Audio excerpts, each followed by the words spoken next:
1 Coríntios, capítulo 5, nós vamos ler do primeiro verso ao 8º. Vamos lá? Geralmente se ouve que há entre vós fornicação, e fornicação tal que nem ainda entre os gentios se nomeia, como é haver quem possua a mulher de seu pai. Estais ensoberbecidos, e nem ao menos vos entristecestes por não ter sido dentre vós tirado quem cometeu tal ação. Eu, na verdade, ainda que ausente no corpo, mas presente no espírito, já determinei, como se estivesse presente, que o que tal ato praticou, em nome de nosso Senhor Jesus Cristo, juntos vós e o meu espírito, com o poder de nosso Senhor Jesus Cristo, seja este tal entregue a Satanás para a destruição da carne, para que o espírito seja salvo no dia do Senhor Jesus. Não é boa a vossa vanglória. Não sabeis que um pouco de fermento faz levedar toda a massa? Purificai-vos, pois, do fermento velho, para que sejais uma nova massa, assim como estáis sem fermento. Porque Cristo, nossa Páscoa, foi sacrificado por nós. Por isso façamos a festa, não com o fermento velho, nem com o fermento da maldade e da malícia, mas com os asmos da sinceridade e da verdade. Amém? Vamos orar? Querido Deus e Pai, obrigado, Senhor, por nos proporcionar acesso à Tua Palavra. Que o Senhor, cada dia mais, Senhor, nos dê o entendimento, a busca, Senhor, da meditação na Tua Palavra, que possamos ouvir o que o Senhor tem a dizer. Senhor, que sejamos, Senhor, completamente compreensivos quanto aquilo que o Senhor quer nos ensinar, que o Senhor toque nossos corações e fale, Senhor, assim como a Bíblia nos diz que devemos obedecer, Senhor, os mandamentos e os ensinamentos, e acima de tudo, pregar o Teu Evangelho. Em nome de Jesus, eu te agradeço, meu Pai. Amém. Então hoje nós estamos aqui no feriado de Páscoa. Então, quando eu tinha conversado com meu pai anteriormente, ele falou, você tem que trazer 2 mensagens da viagem. Aí eu brinquei com ele e falei, pai, prepara a mensagem com antecedência. Então, não tem nada a ver com o feriado de Páscoa. Aí ele brincou e falou, você sabe que não tem nada a ver, eu utilizo os feriados e prego outras coisas diversas. Mas eu achei interessante, porque eu estava refletindo, eu falei assim, tem muitas mensagens úteis que a gente prega e passa para as pessoas, mas aproveitar datas tão importantes, principalmente para nós cristãos, como a Páscoa, o Natal, o aniversário da igreja, vai nos fazer lembrar de tal forma de o que a gente gostaria de refletir, que eu acho que seria interessante nós fazermos a conexão. Então eu queria trazer essa mensagem aqui hoje, dando uma visão diferente sobre o que a gente está fazendo hoje no feriado de Páscoa. Não só para a gente conversar, dialogar e refletir sobre o que a Bíblia tem para nos ensinar, mas acima de tudo entender o nosso papel. Pois bem, hoje, como vocês sabem, várias pessoas estão trocando ovos de chocolate, estão utilizando fantasias de coelho, entregando coelhinhos para as crianças, aproveitando o momento para repousar na família, fazer um piquenique, viajar. Mas eu quero suscitar então 2 questionamentos e me proponho até o final a gente conseguir respondê-los. O primeiro deles, para nós, cristãos, qual que é o verdadeiro significado da Páscoa? O segundo deles, se a gente sabe qual é o significado, como que nós vamos transmiti-lo para as outras pessoas? Pois bem, para a gente começar, queria trazer a seguinte definição para quem ainda não sabe, que a Páscoa, no hebraico Pesach, significa passagem, no sentido de saltar ou de pular. Por quê? É um dos marcos mais importantes da história do povo de Deus. Porque quando o Senhor libertou o povo do Egito, do mundo da escravidão, guiou o povo do êxodo do deserto até a terra prometida. Quando nós lemos em Êxodo, e a gente cita várias passagens, por exemplo, eu cito Êxodo 34, 18, Deus ordena que o povo guarde a festa dos pães asmos, que era um nome anterior ao que hoje nós chamamos de Páscoa, jejuando e fazendo sacrifícios para sempre lembrarem esse momento que eles passaram da terra da escravidão, do mundo da morte, para a terra prometida. E aí a gente vai ver várias passagens na Bíblia, só em Êxodo a gente tem 2 ou 3, definindo tão importante é a lembrança todo ano para o povo de Deus do que eles viveram no Egito, ou seja, do que eles viviam lá, do que foi mudado na vida deles e como agora eles viviam uma vida nova na terra prometida. E hoje em dia, o que nós, cristãos, não somos judeus, entendemos que é a Páscoa, mais do que a Pesach ou a festa dos pães asmos, nós entendemos que o verdadeiro sentido é a nossa passagem do mundo da escravidão para o mundo de Deus, da morte para a vida. E o que nós entendemos ainda mais nesse sentido? que nós recebemos essa passagem pelo sacrifício de Jesus Cristo, porque Ele é o nosso Cordeiro Pascal. Tanto é que o texto que nós lemos agora, algumas traduções entre Bíblia Sagrada, Bíblia com Nova Linguagem, colocam Jesus Cristo a nossa Páscoa, Jesus Cristo o nosso Cordeiro Pascal. Por quê? Porque na festa dos pães asmos, os hebreus, o povo de Deus, fazia sacrifícios para lembrar a passagem. E Deus, com seu plano para redimir a humanidade, sacrificou o seu único Filho, Jesus Cristo, para que nós pudéssemos passar também da morte para a vida eterna. Então, para nós, o significado da Páscoa é ainda maior do que para os judeus. Então, os judeus, principalmente aqueles tradicionais, comemoram essa ideia, relembram da saída do Egito, mas nós, mais do que isso, nós temos que lembrar que o sacrifício de Cristo na cruz, nos tirou da morte eterna para a vida eterna. Essa é a nossa passagem através de Jesus Cristo. Por isso que nós vemos tantos cristãos colocando cards, imagens de cruz, e agradecendo, mas eles não entendem realmente o verdadeiro significado. Porque eles entendem, foi a ressurreição de Cristo, mas por que a gente fala disso na Páscoa? A gente tem que entender o quê? Mais do que os judeus terem saído da escravidão, saído do Egito, nós saímos da morte eterna, nós somos pecadores. Nós estávamos condenados à perda total, à destruição total. E o sacrifício do Cordeiro, que nós não poderíamos sacrificar, o sacrifício do Cordeiro que Deus sacrificou, nos levou para a vida eterna. Diferentemente do sacrifício que os judeus faziam, que eram animais comuns. Tanto é que hoje nós não precisamos mais fazer sacrifícios. Então, a gente entende que se a Páscoa só se pode cumprir através de Jesus Cristo, Ele é o nosso Cordeiro Pascal. Então, qual que é a importância da festa? Vamos retomar. A festa era para os hebreus sacrificarem e lembrarem da passagem do Egito para a terra prometida. Eles sacrificavam, jejuavam. O que nós sacrificamos? Nós não. Jesus se sacrificou, Ele é o nosso Cordeiro Pascal. Entendido esse ponto, para a gente responder o primeiro questionamento que eu fiz, qual que é o nosso verdadeiro significado que nós cristãos podemos atribuir à Páscoa? Eu separei em 3 pontos para a gente conversar. Primeiro, uma prova do amor de Deus. Se nós entendermos que Deus amou a humanidade ao ponto de sacrificar seu único Filho para a gente passar da morte eterna para a vida eterna, a gente vai conseguir verdadeiramente entender o amor de Deus no sacrifício de Cristo e entender, como eu acabei de dizer, que nós não precisamos mais fazer sacrifícios. Entender que Deus nos amou tanto, ao ponto de sacrificar o Cordeiro Pascal para que nós não precisássemos sacrificar nossos cordeiros.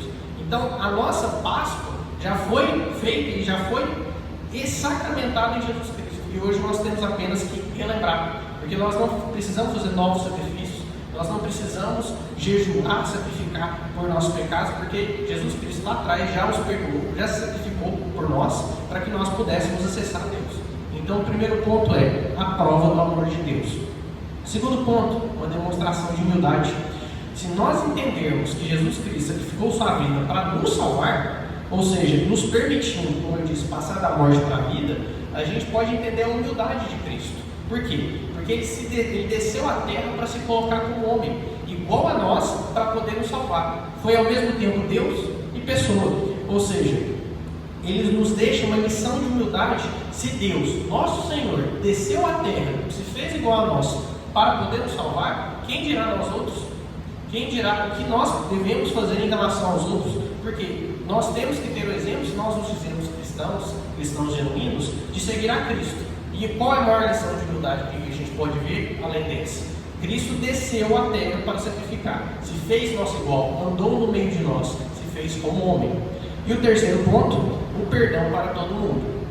Se nós entendermos, por fim, que Jesus Cristo se sacrificou para que os nossos pecados fossem perdoados e nós pudéssemos ter a vida eterna, quem somos nós para não perdoarmos as outras pessoas? Por quê? Nós guardamos rancor, amargura, constantemente quebramos relacionamentos, enquanto nosso Senhor se sacrificou para que todos nós fôssemos perdoados de nossas falhas. Então nós tivemos uma lição de amor, uma lição de humildade e por fim uma lição de perdão. Ou seja, se Ele se fez homem, desceu à terra por amor de Deus Pai e se sacrificou para que nós fôssemos perdoados pelas nossas falhas, por que nós não perdoamos os outros pelas falhas deles? Por que nós guardamos rancor, amargura? Por que nós quebramos relacionamentos por pessoas que falham conosco, sendo que nós, em primeiro lugar, fomos perdoados das nossas próprias falhas por um cordeiro inocente, por um nosso cordeiro passal. Então, respondendo esse primeiro questionamento,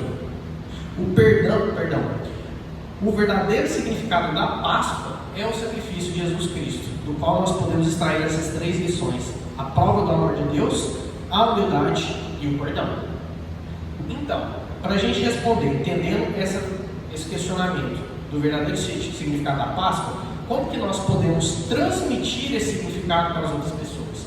Porque agora nós, cristãos, que sentamos na igreja e discutimos isso, conseguimos absorver, entender que nós estamos hoje no dia de Páscoa, lembrando do sacrifício de Jesus Cristo, do valor que a Páscoa tem para o povo de Deus, das lições que eu acabei de comentar. Mas e as pessoas que estão lá fora? E as pessoas que não têm contato? E as pessoas que a palavra não chegou até elas? Como que a gente vai chegar nessas pessoas?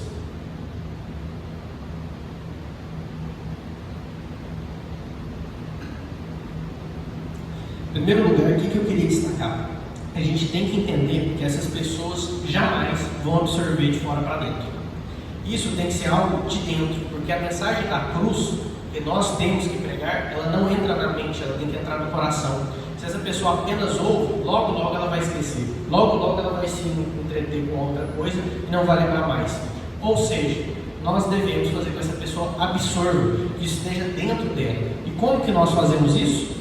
Para mim, nós precisamos focar nesses 3 pontos que eu abordei e, acima de tudo, entender que além de pregar a palavra e de pregar o evangelho, além de comentar, além de conversar, nós precisamos praticar e dar o exemplo de todas essas lições. Então vamos lá.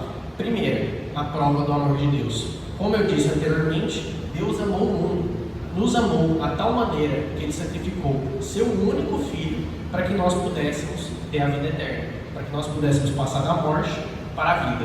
Então, qual que é a nossa primeira lição? Como que nós vamos praticar esse amor de Deus nas nossas vidas? Nós podemos praticar Ele amando o nosso próximo assim como Ele nos amou, praticando caridade e piedade nas nossas vidas.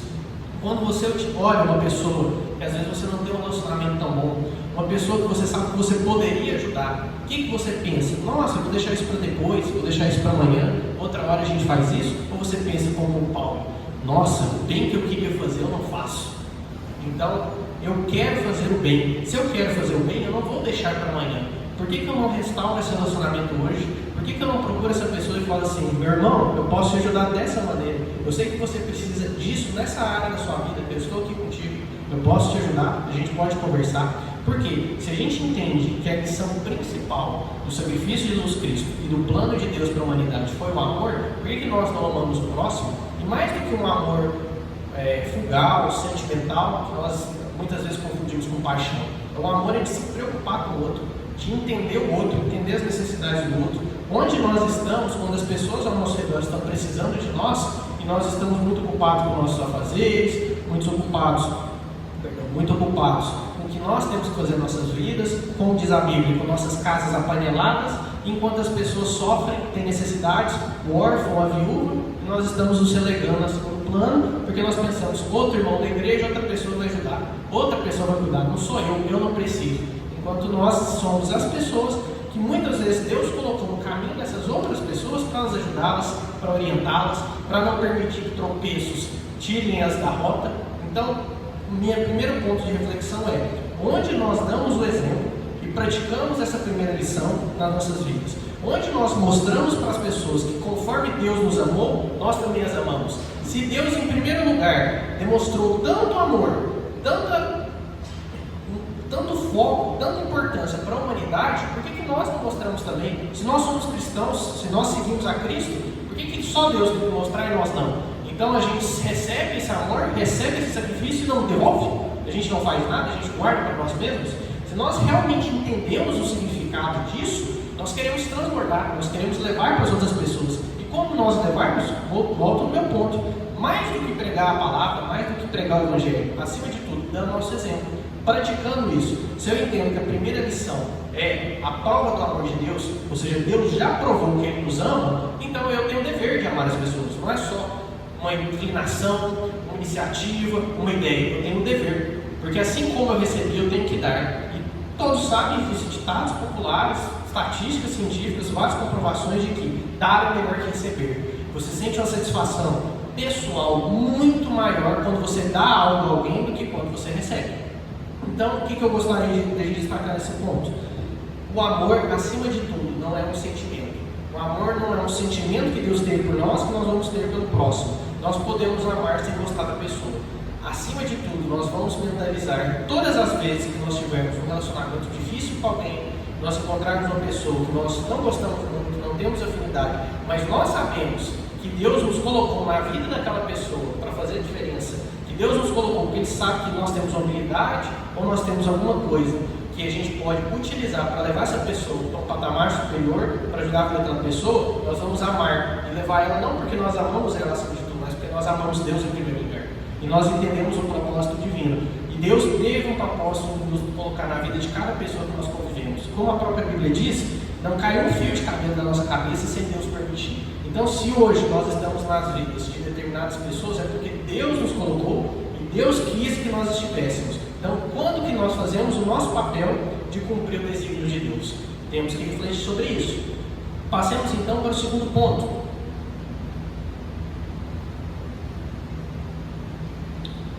Nesse exemplo, precisamos ter humildade. Assim como Cristo teve humildade para descer à terra, se fazer como homem e sacrificar para nos salvar, nós temos que ter humildade para nos colocar no lugar do outro.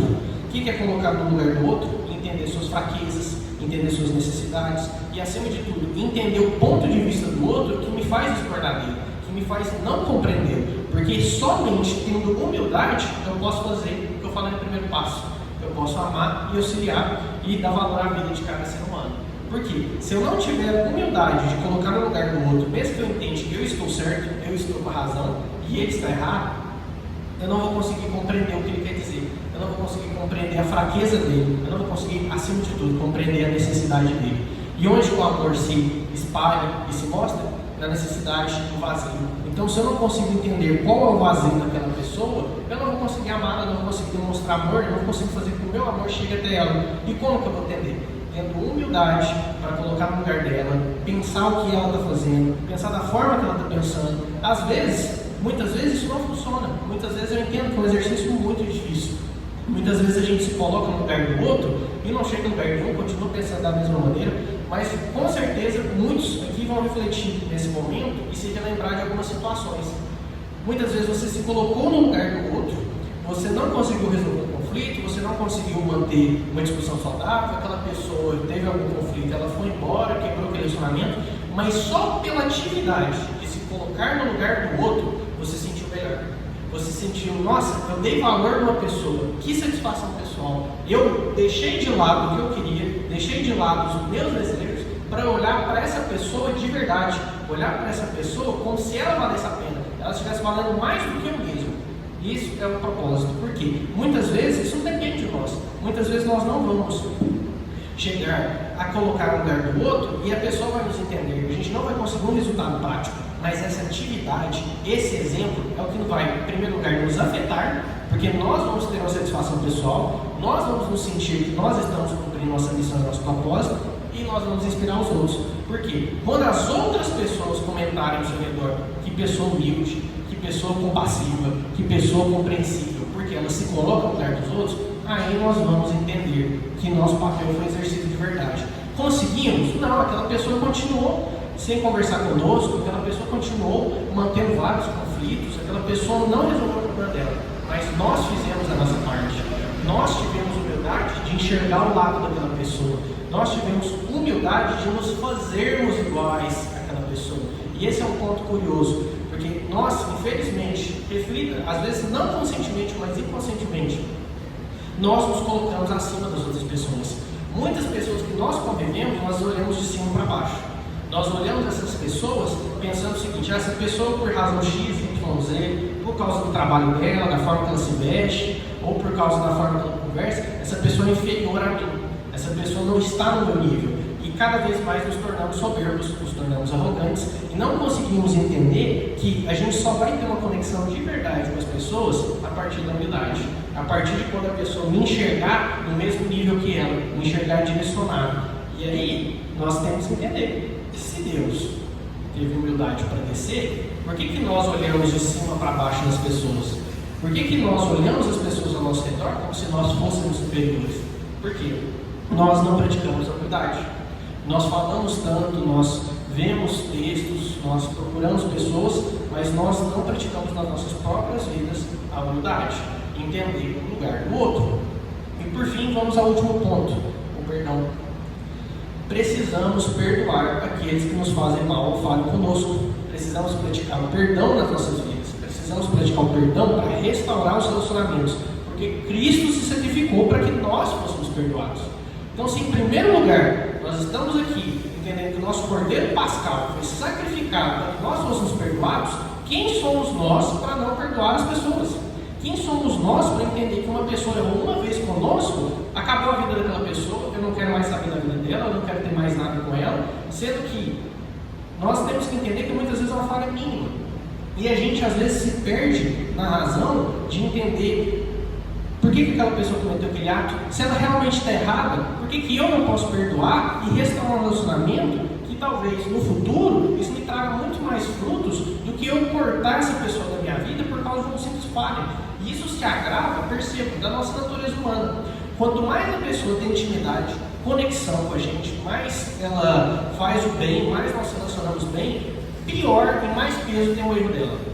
Pior e mais peso tem a falha. Porque uma pessoa que você desconhece, uma pessoa que você não convive, uma pessoa que chegou agora na sua vida, se ela comete uma falha com você às vezes releva, você às vezes não atribui tanto peso, porque vocês não têm uma intimidade, você não espera, você não tem uma expectativa naquela pessoa.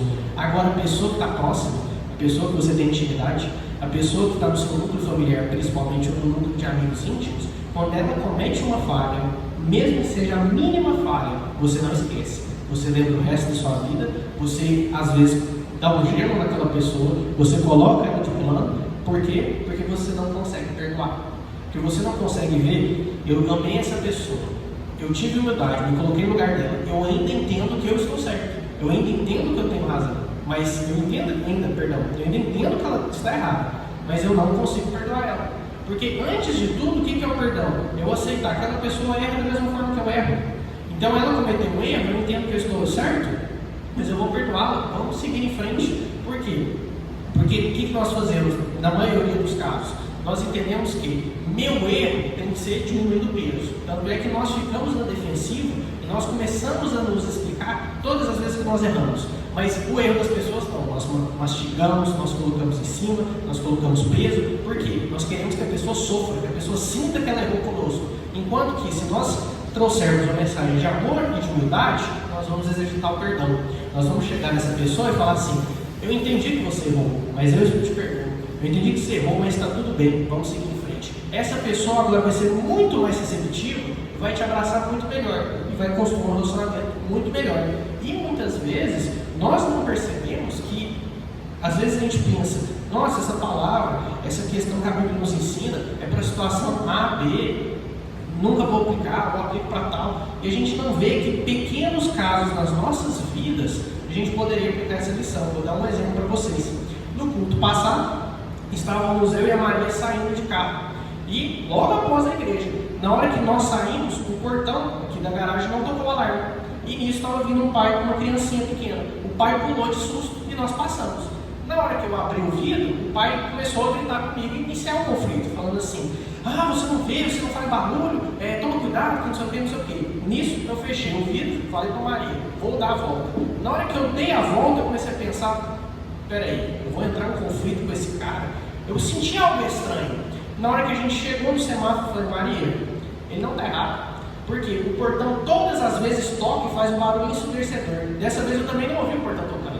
Ou seja, ele está reagindo dessa forma porque ele estava preocupado com a filhinha dele. Ele está reagindo dessa forma porque ele não ouviu o barulho. Do nada ele viu um carro subindo e puxou a filha de lado e se assustou. E como pai, ele protegeu a filha dele. Ou seja, qual que é o meu papel de xingar esse cara, buzinar, falar para ele: ó, você é surdo, você não ouve? Sendo que agora que eu me coloquei no lugar dele, eu entendi. Realmente o portão não tocou. Ele não sabia que o portão estava aberto.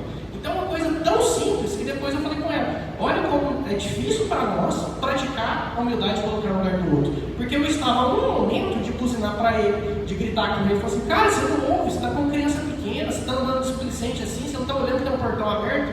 Mas aí depois, quando eu me coloquei no lugar dele, eu pensei, olha só, realmente ele está certo, realmente não tomou portão. Realmente um homem médio na situação dele, que não saiba que aquela garagem faz portão, que aquele portão faz barulho, atravessaria tranquilamente e não ia ver que era uma garagem.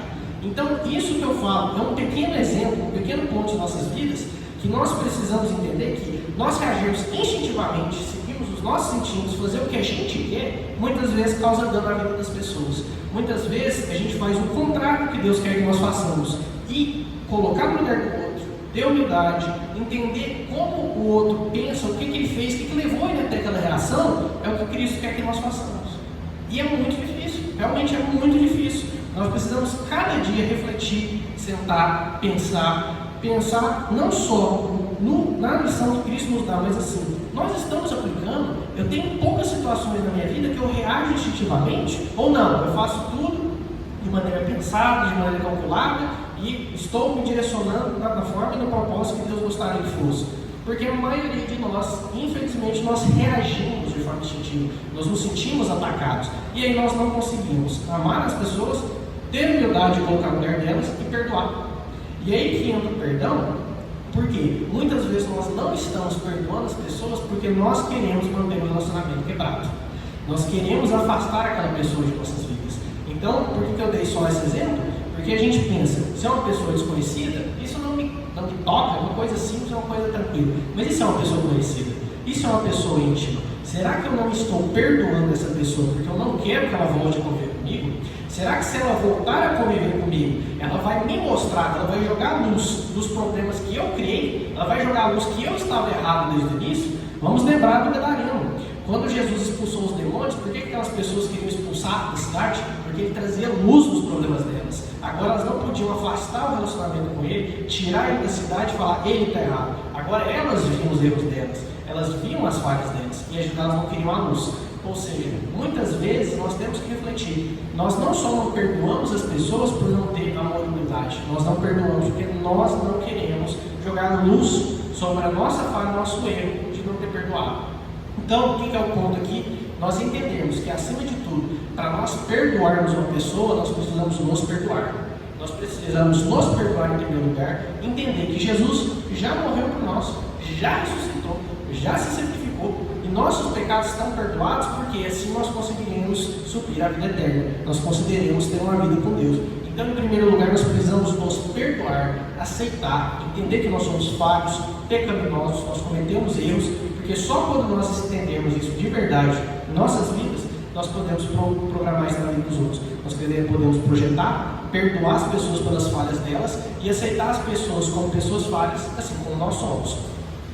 Então, concluindo, se nós praticarmos as 3 lições deixadas por Cristo, o amor, a humildade e o perdão, e sermos um exemplo de seguidor de Cristo, que nós chamamos de cristão, aquele que segue a Cristo, aquele que faz o que Cristo faz, as pessoas, pela própria iniciativa delas, por dentro, vão buscar ser iguais a nós. Ou seja, elas, ao invés de nós apenas falarmos, nós pregarmos, nós colocarmos na mente, elas por dentro, elas terão a iniciativa de fazer igual. Elas vão querer nos copiar, porque aí nós vamos cumprir a palavra. Nós seremos luz no mundo e sal da terra. Porque nós estamos convencendo essa pessoa pelo exemplo, pelas nossas atitudes. Veja, você valoriza muito mais uma pessoa pelo que ela faz, pela atitude dela, do que pela fala. Quantas pessoas você conhece na sua vida que falam coisas que não fazem, pregam coisas que fazem ao contrário, mas quando você vê uma pessoa que não fala nada, mas tem uma atitude que você admira, você não precisa ouvir o que ela tem a dizer. Você segue essa pessoa, você admira essa pessoa, você faz o que essa pessoa faz. Sejamos essa pessoa.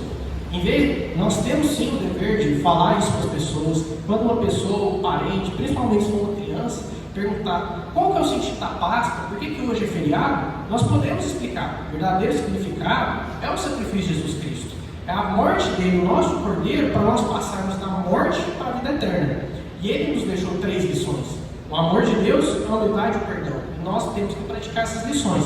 Mas acima de tudo do que falar, para essa pessoa não ouvir e sair do outro lado, nós temos que praticar. Porque se ela nos vê praticando, é totalmente diferente. Quando ela nos perguntar, ela quer entender o que ela quer fazer também. Quando ela nos vê praticando, ela quer fazer mesmo sem entender, porque ela vê que isso produz bom resultado, ela vê que nós causamos um impacto na sociedade. Mesmo sem saber esses termos, ela entende que nós somos luz no mundo e sal da terra. Então, concluindo, primeiro questionamento, acredito que nós respondemos. Qual que é o seu verdadeiro significado da Páscoa? Nós temos que entender. Foi o sacrifício de Jesus Cristo que permitiu que nós passássemos Páscoa da morte para a vida eterna. Sem o sacrifício de Cristo, nós não teríamos passagem, nós não teríamos Páscoa e nós não teríamos vida. Então nós temos que, nesse momento, lembrar disso. Cristo morreu por nós para que nós pudéssemos fazer essa passagem. Esse é o significado. Desse significado, como que nós vamos transmiti-lo, passar isso para as outras pessoas? Temos que lembrar essas 3 lições. A prova do amor de Deus, a humildade e o perdão, que nós vamos praticar, vamos dar o exemplo e pelo nosso exemplo nós vamos passar o significado. Porque só assim nós vamos poder transmitir o verdadeiro significado da Páscoa para todo mundo. Amém? Vamos levantar então, vamos orar.